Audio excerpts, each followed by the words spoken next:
Hi,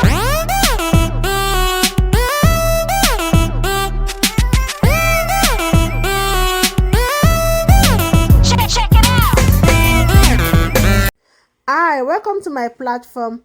Please, if you've not subscribed, hit the subscribe button, like and share the video. Just as the caption has said, 2023 is just around the corner. Will there be an election in Nigeria or a revolution? Presently, they are fronting Osinbajo, Tinubu and the rest. Will there actually be an election? That's a big question. So please listen to this man, listen attentively on what he has to say. Is he actually saying the truth? Do we have to pick one or two things from all what he has said? Please leave your view on the comment section. Until next time, have a blessed day. Bye-bye.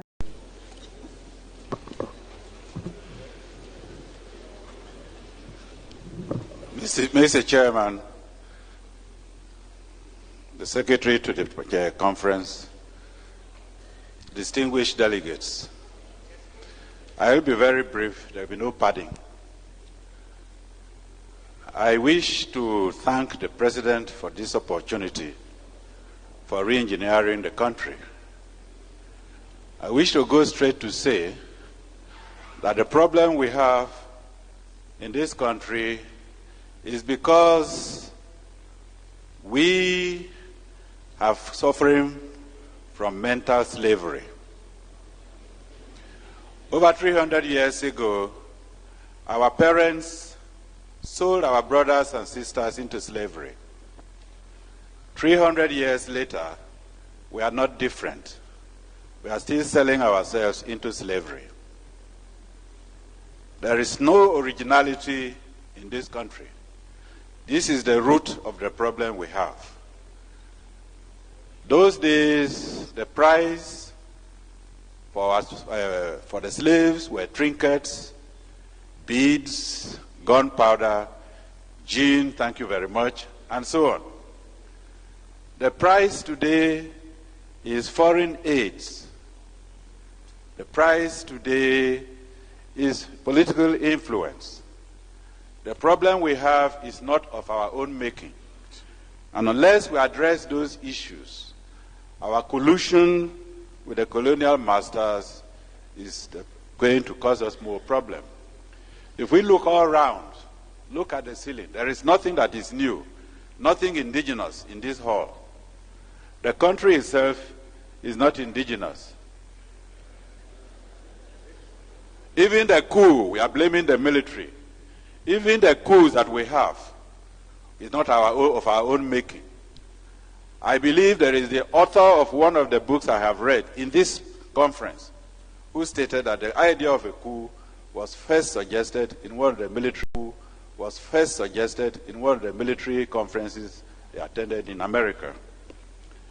I will go straight to read, with your permission, Mr. Chairman, what the respected Alhaji Shehu Shagari has put in his book.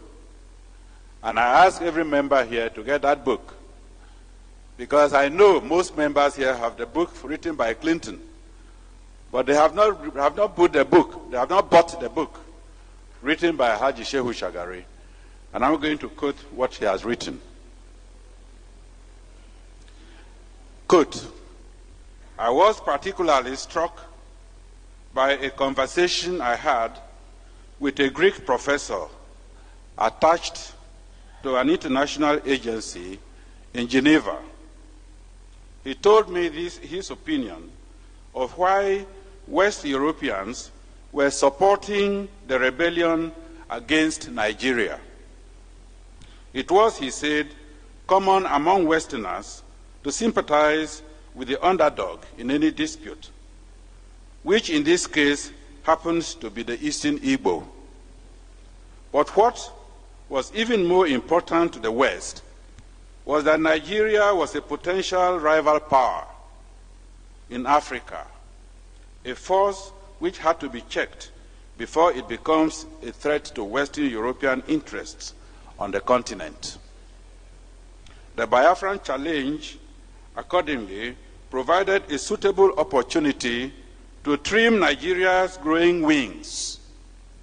He said that according to certain estimates, Nigeria was sitting on a keg of oil, which, given a suitable condition, would make it so rich in just 10 years, that is by 1978, that Nigeria would not require any aid from Europe.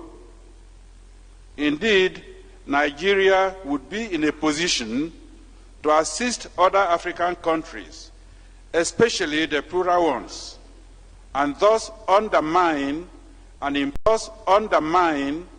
important basis on which European influence was exercised over them. I underline that. He did not therefore think that Europe would stand idly by and watch Nigeria become to Africa what the United Nations had become to Western Europe. The rebel enclave, on the other hand, could be encouraged to become a rich but small and manageable African country, which would still be dependent on the West, just as some small oil-rich Arab countries have been. Finally,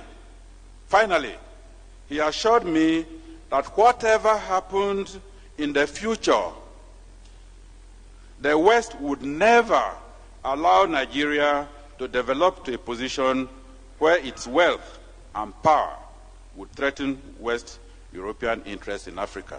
Mr. Chairman, I don't need any comment. Thank you very much. Thank you.